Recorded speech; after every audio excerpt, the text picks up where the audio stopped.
ഇന്ന് നമ്മുടെ കൂടെ ഉള്ളത് ഡോക്ടർ സുധൻ കുമാർ ആണ്.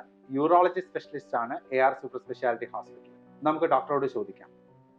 Hello doctor. ഹലോ.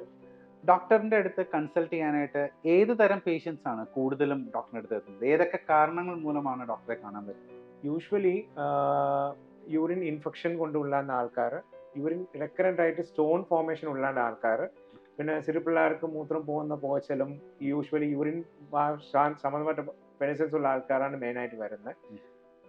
നമ്മുടെ പ്രോസ്റ്റേറ്റ് പുരുഷന്മാരാണെങ്കിൽ പ്രോസ്റ്റേറ്റ് ഇഷ്യൂ ഉള്ള ആൾക്കാർ, യൂഷ്വലി ഓൾഡ് ഏജ് ഉള്ള പേഷ്യൻസിന് യൂഷ്വലി പ്രോസ്റ്റേറ്റും മൂത്രം പോകാനുള്ള പ്രശ്നമുള്ള ആൾക്കാരും, യങ് ഏജ് ആണെങ്കിൽ യൂറിൻ ഇൻഫെക്ഷൻ ഉള്ള ആൾക്കാരും, പിന്നെ സ്റ്റോണും, പിന്നെ ഫീമെയിൽ ആണെങ്കിൽ അതിന്റെ ഭാഗമായിട്ടുള്ള സ്പെഷ്യാലിറ്റിയാണ് മെയിനായിട്ട് വരുന്നത്. ഡോക്ടർ, ഇപ്പൊ കണ്ടുവരുന്ന ഒരു കാര്യമാണ് urinary infections followed by urine stone, means kidney stone. അപ്പൊ യൂറിനറി ഇൻഫെക്ഷൻ അതിന്റെ കാരണങ്ങൾ എന്തൊക്കെയായിരിക്കും? കിഡ്നി സ്റ്റോൺ പല രീതിയായിട്ട് പറയാം.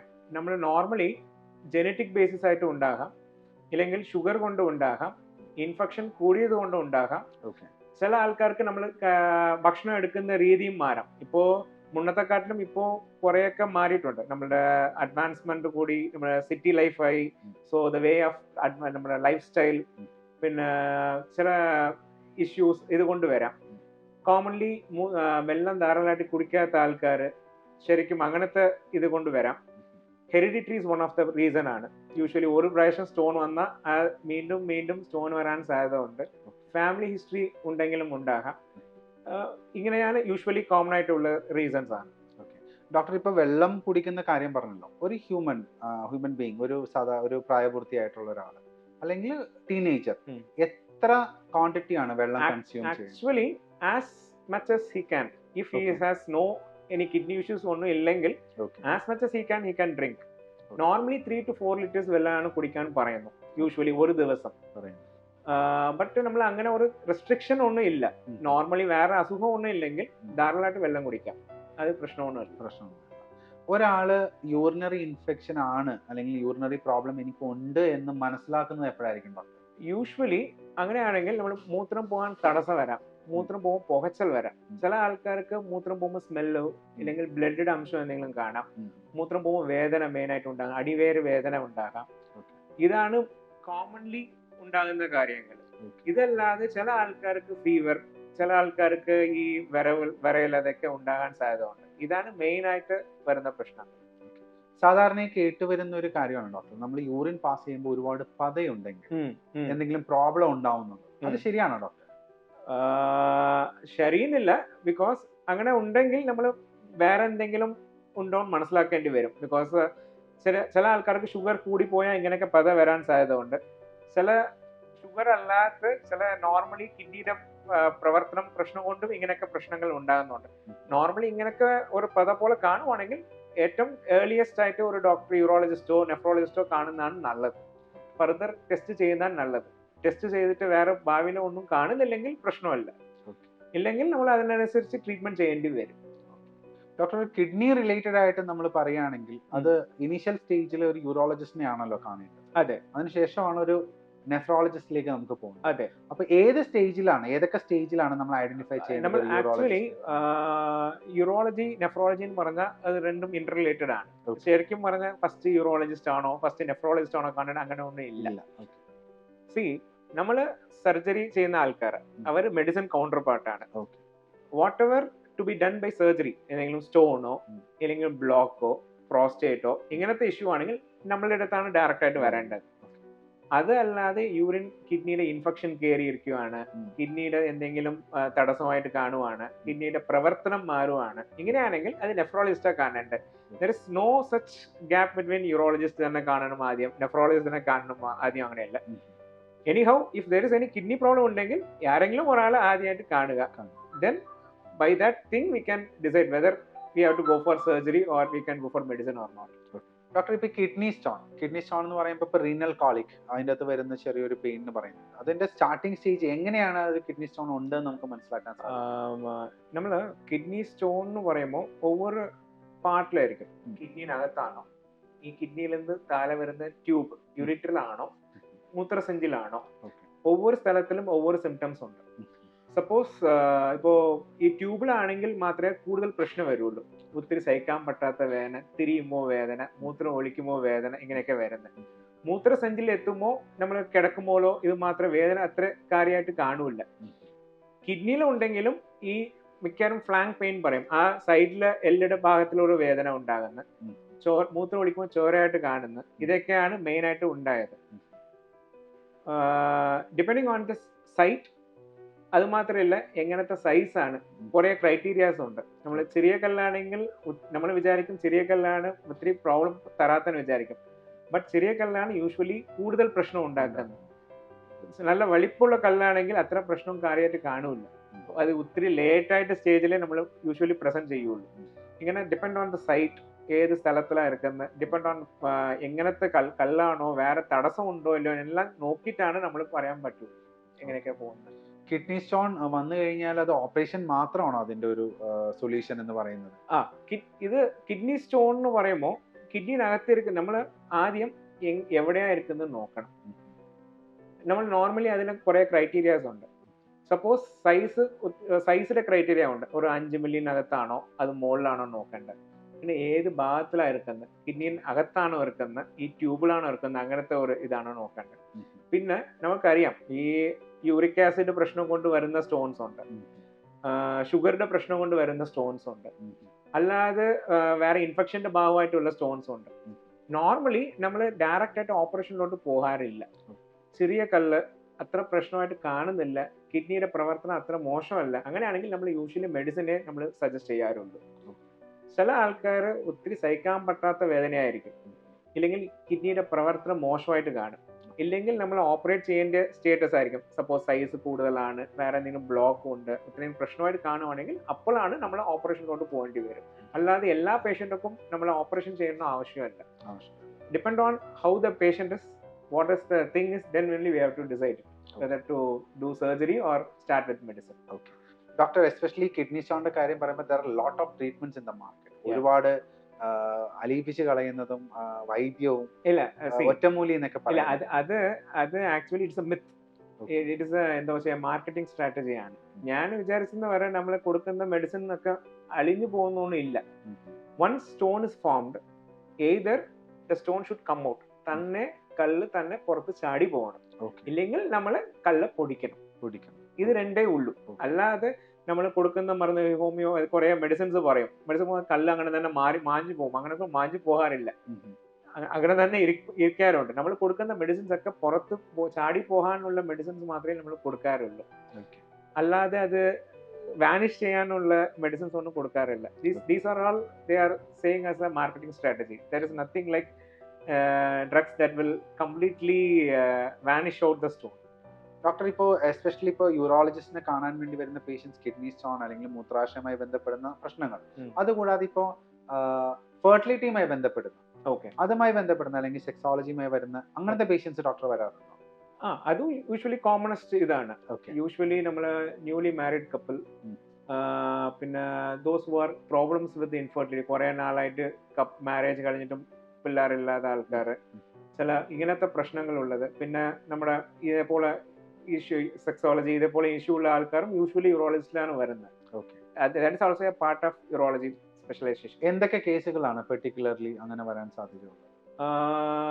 നോർമലി നമ്മൾ സെമനിന്റെ ഇത് നോക്കും. സെമൻ കുറവാണ്, ഇല്ലെങ്കിൽ വെരിക്കോസീൽ എന്ന് പറയും, ഈ മൂത്രം പോകുന്ന പോലെ എന്തെങ്കിലും തടസ്സം ഉണ്ടെങ്കിൽ അത് കൊണ്ടുവരുന്നത്. പിന്നെ എറക്ടൈൽ ഡിസ്ഫങ്ഷൻ പറയും, ബന്ധപ്പെടാൻ പറ്റാത്ത ഒരു അവസ്ഥയുള്ള ആൾക്കാർ. ഇല്ലെങ്കിൽ നോർമലി പൊതുവെ നമ്മൾ ഇൻഫെർട്ടിലിറ്റി, അതായത് ഈ നമ്മൾ ട്രീറ്റ്മെന്റ് പോകുന്ന ആൾക്കാർക്ക് യൂഷ്വലി മെയിൽ കൗണ്ടർ പാർട്ട് എന്തെങ്കിലും പ്രശ്നമുണ്ടെങ്കിൽ നമ്മളോട്ടാണ് മെയിൻ ആയിട്ട് നമ്മൾ കാണുന്നത്. യൂറോളജി ഡിവിഷനിൽ ക്യാൻസർ റിലേറ്റഡ് ആയിട്ടുള്ള കുറെ കാര്യങ്ങൾ വരാറുണ്ട്, അതിനെ കുറിച്ച് ഡോക്ടർ ഒന്ന് പറയാം.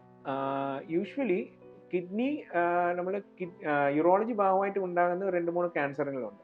കിഡ്നിയിൽ വരുന്ന ക്യാൻസർ, കിഡ്നിയിൽ നിന്ന് മൂത്രസഞ്ചിക്ക് വരുന്ന ട്യൂബിൽ വരുന്ന ക്യാൻസർ, മൂത്രസഞ്ചിയിൽ വരുന്ന ക്യാൻസർ, അതെക്കാട്ടിലും യൂഷ്വലി ഓൾഡ് ഏജ് പീപ്പിൾക്ക് വരുന്ന പ്രോസ്റ്റേറ്റ് ക്യാൻസർ ആണ് മെയിൻ ആയിട്ട് പറയുന്നത്.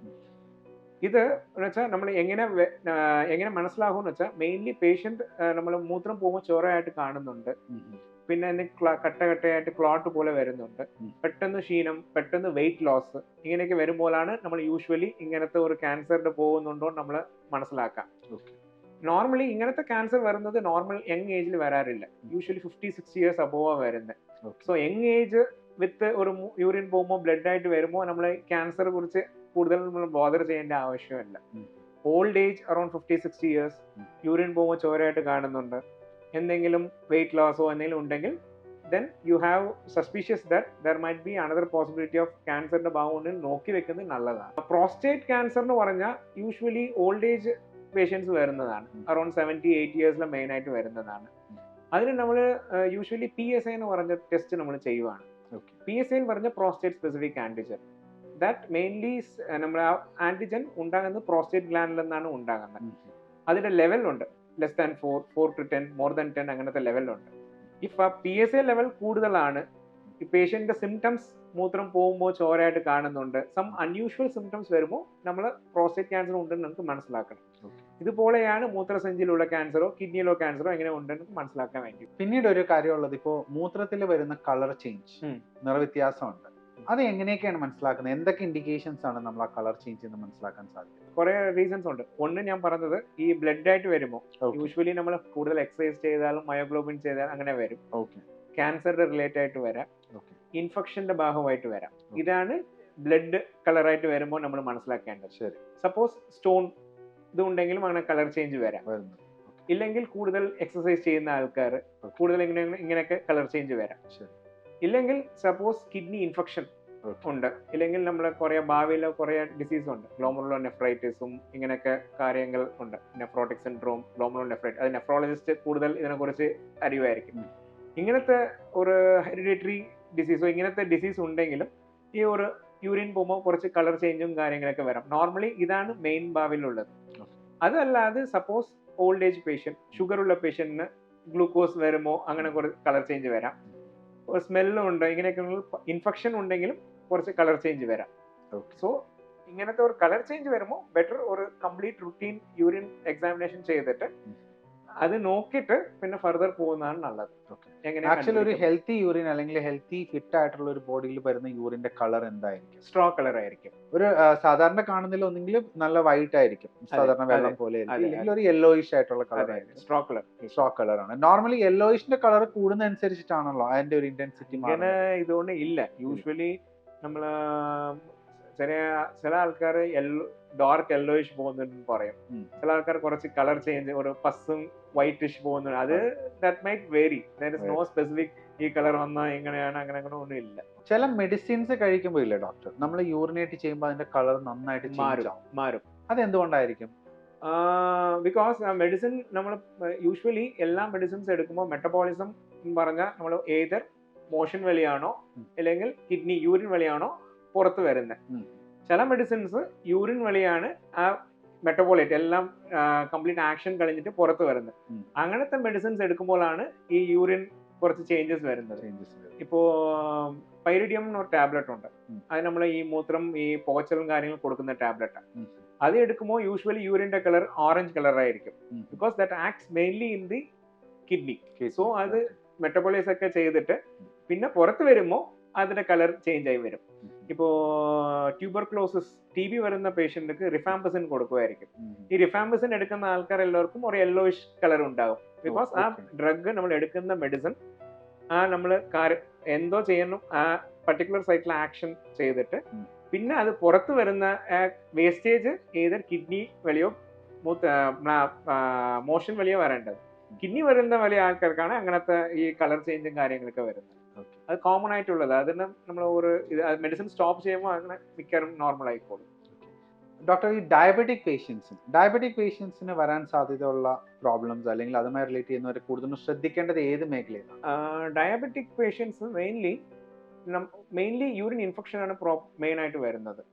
ഒന്ന് സ്റ്റോൺ വരാം ഒരു റീസൺ. രണ്ടാമത്തത് പൈലോനെഫ്രൈറ്റിസ് എന്ന് പറയും. പൈലോനെഫ്രൈറ്റിസ് എന്ന് പറഞ്ഞാൽ കിഡ്നിയുടെ ബ്ലഡ് സപ്ലൈ പോയിട്ട് ഇൻഫെക്ഷൻ വന്ന് കയറി ഇരുന്ന് കൂടുതൽ സിക്കാകുന്ന റീസൺ ആണ്. അത് ബിക്കോസ് കൂടുതൽ ഷുഗർ ഉള്ള പേഷ്യന്റിന് ആ ഭാഗം ബ്ലഡ് സപ്ലൈ കുറവാകാൻ സാധ്യത ഉണ്ട്. അപ്പോൾ ഈ കിഡ്നിയുടെ ഒരു ഭാഗം സ്ലഫ് പാപ്പിലാന്ന് പറയും, ആ ഭാഗം ചതഞ്ഞ് ഈ ബ്ലോക്ക് ആയിട്ട് പിന്നെ അങ്ങനത്തെ കാര്യങ്ങൾ വരാം. പിന്നെ എംഫൈസിമാറ്റസ് പൈലോനെഫ്രൈറ്റിസ് എന്നൊരു കണ്ടീഷൻ ഉണ്ട്, അതും ഇങ്ങനത്തെ സ്ഥിതിയാണ്. ഇതേപോലെ ഒരു നോർമലി ഒരു യൂറിൻ ഇൻഫെക്ഷനും വരാം, അതായത് ഹയർ ഇതേപോലെ സിവിയർ ഇതായിട്ടും വരാം, പൈലോനെഫ്രൈറ്റിസ് പോലെയും വരാം. നോർമലി സ്റ്റോണും ഉണ്ടാക്കാം ഷുഗർ പേഷ്യന്റിന്, ഹയർ ഡിസീസും ഉണ്ടാക്കാം. സോ നമ്മൾ എല്ലാം നോക്കേണ്ടി വരും. ഡോക്ടർ, വേറൊരു സിറ്റുവേഷൻ ഉണ്ട്. നമുക്ക് മൂത്രം ഒഴിക്കാൻ തോന്നുമ്പോഴത്തേക്കും അത് അങ്ങനെ തന്നെ പോവാ, നമുക്കത് ഇങ്ങനെ ഹോൾഡ് ചെയ്ത് വെക്കാൻ സാധിക്കില്ല, ചിലപ്പോൾ ടോയ്ലറ്റിൽ വരെ എത്താൻ പറ്റാത്ത ഒരു സിറ്റുവേഷൻ. അത് എങ്ങനെയാണ് നമ്മൾ കാണേണ്ടത്? രണ്ട് ഇഷ്യൂസ് ഉണ്ട്. യൂഷ്വലി പുരുഷന്മാർക്ക് പ്രോസ്റ്റേറ്റ് കൊണ്ട് അങ്ങനെ വരാം. നമ്മൾ മൂത്രം പോകാൻ തോന്നും, പോകുന്ന മുന്നേ പെട്ടെന്ന് തന്നെ മൂത്രം ഒഴിക്കും, ടോയ്ലറ്റ് എത്തുന്ന മുന്നേ മൂത്രം ഒഴിക്കും, പിടിച്ചിരുത്താൻ പറ്റുന്നില്ല, തോന്നുമ്പോൾ തന്നെ പോകുന്നു. ഇതൊക്കെ പ്രോസ്റ്റേറ്റ് കൊണ്ട് വരുന്നതാണ്. രണ്ടാമത്തെ ഈ ഫീമെയിൽസ് യൂഷ്വലി അവർക്ക് ഈ ഇൻകോണ്ടിനൻസ് എന്ന് പറയും, ഈ സ്ട്രെസ് ഇൻകോണ്ടിനൻസ്. അതെന്ന് വെച്ചാൽ ഈ ഒരു 45-50 ഇയേഴ്സ് ആകുമ്പോൾ നമ്മളുടെ ഈസ്ട്രജൻ കുറപാട് ഉണ്ടാകും. അത് മാത്രമല്ല ആ പെൽവിസ് ആ ഭാഗത്തിലുള്ള മസിലിന്റെ സ്ട്രെങ്ത് പോകും. അപ്പോൾ എന്ന് വെച്ചാൽ നമ്മൾ സ്ട്രെസ് ഇൻകോണ്ടിനൻസ് പറയും. അവൾ ചുമയ്ക്കുമോ അല്ലെങ്കിൽ ടോയ്ലറ്റ് എത്തുമോ എന്തെങ്കിലും പെട്ടെന്ന് അങ്ങനെ മൂത്രം ഒഴിക്കാൻ തോന്നും. ഇത് യൂഷ്വലി ഇഫ് എന്തെങ്കിലും ഒരു കാസ് ഉണ്ട്, യൂറിൻ ഇൻഫെക്ഷൻ ഉണ്ടെങ്കിൽ നമ്മൾ അതിന് ട്രീറ്റ് ചെയ്യേണ്ടി വരും, അപ്പോഴേ ഇത് മാറുള്ളൂ. ഈ പ്രോസ്റ്റേറ്റ് റീസൺ ആണെങ്കിൽ അതിന് ട്രീറ്റ്മെന്റ് ചെയ്യുക, അപ്പോൾ മാറുള്ളൂ. സപ്പോസ് ഒരു പ്രശ്നമൊന്നും കാണുന്നില്ല, ബട്ട് ഞാൻ പറഞ്ഞതുപോലെ ഈ മസിലിന്റെ സ്ട്രെങ്ത് കൊണ്ടാണ് ഇങ്ങനെ പെട്ടെന്ന് മൂത്രം ഒഴിക്കാൻ തോന്നുന്നു, കൺട്രോൾ ഇല്ലാതെ പോകുന്നെങ്കിൽ we will always say we have to do a Kegels exercise. Kegels exercise ഒരു നമ്മൾ പേഷ്യന്റ് വന്നാൽ പഠിപ്പിക്കാം, അത് എങ്ങനെയാണ് ആ ഭാഗം പിടിച്ചിരുത്തേണ്ടത്, എങ്ങനെയാണ് ആ മസിൽ സ്ട്രെങ്തൻ ചെയ്യേണ്ടത്. ഇങ്ങനെ കൊണ്ട് ചെയ്യുമ്പോഴാണ് അത് ബെറ്റർ ആയി വരാൻ പറ്റുള്ളൂ. അതിന് മുന്നേ ഇതൊക്കെ ചെയ്യുന്ന മുന്നേ അതിന്റെ റീസൺ എന്തോന്ന് കണ്ടുപിടിക്കണം, മനസ്സിലാക്കണം. സപ്പോസ് അതിന് റീസൺ ഇൻഫെക്ഷനോ വേറെ എന്തെങ്കിലും ഉണ്ടെങ്കിൽ അത് ട്രീറ്റ് ചെയ്താൽ തന്നെ ഇതൊക്കെ ഈ സിംറ്റംസ് ഒക്കെ മാറിക്കോളും.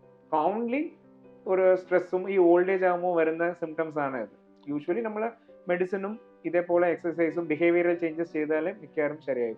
അതല്ല ഡോക്ടർ, നമ്മുടെ ഈ മൂത്രം ഒഴിക്കാൻ നമുക്ക് മുട്ടുന്ന ഒരു സമയം അല്ലെങ്കിൽ യൂറിൻ പാസ് ചെയ്യാൻ തോന്നുമ്പോഴും നമ്മൾ പാസ് ചെയ്യാതെ ഹോൾഡ് ചെയ്ത് വെക്കും, അത് എന്താണ് സിറ്റുവേഷൻ? അങ്ങനെ സിറ്റുവേഷൻ കറക്റ്റ് ആണോ? അത് യൂഷ്വലി ഓവർ ഏജ് വൈസ് ആയിട്ട് വെച്ചോ. ഇപ്പോൾ ഓൾഡ് ഏജ് ആണെങ്കിൽ ഫീമെയിൽസ് അല്ലെങ്കിൽ മെയിൽസ്, ഇപ്പോൾ പുരുഷന്മാർക്ക് വെച്ചാൽ പ്രോസ്റ്റേറ്റ് അങ്ങനെ ആയിരുന്നു, ഇല്ലെങ്കിൽ മൂത്രസഞ്ചിയുടെ പ്രവർത്തനം കുറവാണെങ്കിൽ മൂത്രം ഒത്തിരി പോകാതെ അങ്ങനെ ബാലൻസ് എടുക്കുന്ന പോലെ ആയിരിക്കും, അത് ഒരു റീസൺ ആണ്. ഇല്ലെങ്കിൽ കൂടുതൽ ഷുഗർ ഉള്ള ആൾക്കാർക്ക് ഷുഗർ കൂടുതൽ ഉണ്ടെങ്കിൽ നമ്മൾ ഈ മൂത്രസഞ്ചി പോകുന്ന നരമ്പിന്റെ ബലക്കുറവ് ഉണ്ടാകും, സിസ്റ്റോപ്പതി എന്ന് പറയും. അങ്ങനെ ഇരിക്കുമ്പോഴും ഇങ്ങനെ മൂത്രം ശരിക്കും പോകാതെ ബാലൻസ് എടുക്കുന്ന പോലെ ആയിരിക്കും.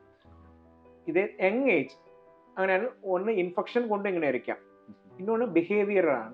ചെറു പിള്ളേർക്ക് ബിഹേവിയറലാണ് പ്രോബ്ലം. ഈ സ്കൂളിലേക്ക് രാവിലെ പോവും, വെള്ളം കുടിച്ചിട്ട് പോവും, മൂത്രം ഒന്നും ഒഴിക്കാതെ വരും, രാവിലെ മൂത്രം ഒഴിച്ചത് പിന്നെ വീട്ടിൽ വരുമ്പോഴാണ് മൂത്രം ഒഴിക്കുന്നത്. ഇങ്ങനെ അത് ഒരു ബിഹേവിയറൽ ചേഞ്ചസ് ആണ്. നമ്മൾ അങ്ങനെ ഇരുന്ന് അങ്ങനെ ഇരിക്കുമ്പോൾ അങ്ങനെ ഉണ്ടാകുന്നത് ബിഹേവിയറൽ ചേഞ്ചസ് കൊണ്ട് അങ്ങനെ വരാം. ഇന്നോട് മോഷൻ പ്രോബ്ലം ഉണ്ടെങ്കിലും ഇങ്ങനത്തെ സ്ഥിതി വരാം. നമ്മൾ ബവൽ ബ്ലാഡർ ഡിസ്ഫങ്ഷൻ ഒരു എൻറ്റൈറ്റി ഉണ്ട് ചെറു പിള്ളേർക്ക്. മോഷൻ കോൺസ്റ്റിപ്പേഷൻ 2-3 ദിവസം ഉണ്ടെങ്കിലും ഈ മൂത്രം ശരിക്കും പോകാതെ അങ്ങനെ ഹോൾഡ് ചെയ്ത് വെച്ച് ഇങ്ങനത്തെ ഇൻഫെക്ഷനും വരാം. So depend on the age, depend on the factors വെച്ച് നമ്മൾ അതിനെ എങ്ങനെയാണ് ട്രീറ്റ് ചെയ്യാൻ പറയാൻ പറ്റുള്ളൂ. ചില കുട്ടികൾ ചെയ്യുന്ന കാര്യങ്ങളാണ് ഡോക്ടർ, അതായത് ഇപ്പം മൂത്രം ഒഴിക്കാൻ മുട്ടിയാലും അവർ പോകാതെ ഇങ്ങനെ വെയിറ്റ് ചെയ്തിരിക്കും. അതുകൊണ്ട് എന്ത് തരം പ്രോബ്ലം ആണ് വരാൻ സാധ്യത? അങ്ങനെ ഇരിക്കുമ്പോൾ പ്രശ്നം വെച്ചാൽ പിള്ളേർക്ക് ഇടയ്ക്കിടയ്ക്ക് യൂറിൻ ഇൻഫെക്ഷൻ വന്നുകൊണ്ടിരിക്കും. നമ്മൾ മാസം ഇങ്ങനെ ഇടയ്ക്കിടയ്ക്ക് ഡോക്ടറുടെ വരും. കൂടുതൽ ഇങ്ങനെ പോയിക്കൊണ്ടിരുന്ന ഒരു ഓൾമോസ്റ്റ് ഒരു ഫ്യൂ ഇയേഴ്സ് ലേറ്റർ കിഡ്നിയുടെ ഡാമേജ് വരാൻ സാധ്യത ഉണ്ട്. സോ നമ്മൾ മെയിൻലി നമ്മൾ പറയുന്നത് അതാണ്, always look whether the kids പ്രോപ്പറായിട്ട് ഇങ്ങനെ വെള്ളം കുടിക്കുന്നുണ്ടോ, പ്രോപ്പറായിട്ട് മൂത്രം ഒഴിക്കുന്നുണ്ടോ, മോഷൻ പ്രോപ്പറായിട്ട് പോകുന്നുണ്ടോ നമ്മൾ മനസ്സിലാക്കണം. ഇല്ലെങ്കിൽ മൂത്രം ഇങ്ങനെ ഹോൾഡ് ചെയ്ത് വെക്കുന്ന വെച്ചാൽ ഒരു അറ്റ് പോയിന്റ് ഓഫ് ടൈം എന്താണെന്ന് വെച്ചാൽ ഇങ്ങനെ ഇടയ്ക്കിടയ്ക്ക് ഈ മൂത്രം അങ്ങനെ സ്റ്റോർ ആകുമ്പോൾ ഇൻഫെക്ഷൻ വരാൻ തുടങ്ങിയാൽ പിന്നെ ഭാവിയിൽ കിഡ്നിയുടെ പ്രശ്നങ്ങളോ വേറെ എന്തെങ്കിലും വരാൻ സാധ്യത ഉണ്ട്. അപ്പോൾ നമ്മളത് പേരൻസ് ആണ് മനസ്സിലാക്കേണ്ടത്. ഡെയിലി എങ്ങനെയാണ് നമ്മൾ ചെയ്യണം, കെയർ എടുക്കണം നോക്കേണ്ടി. ഡോക്ടർ, സെർക്കംസിഷൻ ഇപ്പോൾ ഈ കാലഘട്ടങ്ങളിൽ എല്ലാവരും ചെയ്യുന്ന ഒരു കാര്യമാണ്, അതിന്റെ ബെനിഫിറ്റ്സ് എന്തൊക്കെയാണെന്ന് പറയാം. സർക്കംസിഷൻ യൂഷ്വലി നമ്മൾ അതിന് റീസൺസ് ചോദിക്കുന്നുണ്ട്. ചിലപ്പോൾ റിലീജിയസ് അത് വിടാം. അതല്ലാതെ ആരൊക്കെ സർക്കംഷൻ ചെയ്യേണ്ടത്, യങ് ഒരു വയസ്സിനകത്ത് കുഞ്ഞുങ്ങൾക്ക് മെയിൻലി ഇൻഫെക്ഷൻ വന്നുകൊണ്ടിരിക്കുവാണ്, ഇടയ്ക്കിടയ്ക്ക് ഇതുകൊണ്ട് ഇൻഫെക്ഷൻ വരുവാണെങ്കിൽ നമ്മൾ എന്തായാലും ചെയ്യിപ്പിക്കണം. രണ്ടാമത്തേത് ഓൾഡ് ഏജ്, കുറച്ച് ഒരു 40 years ഒരു ഷുഗർ ഉള്ള ആൾക്കാർക്ക് ഇങ്ങനെ ഇടയ്ക്കിടയ്ക്ക് ഇൻഫെക്ഷൻ വരുവാണെങ്കിൽ നമ്മൾ ചെയ്യിപ്പിക്കണം.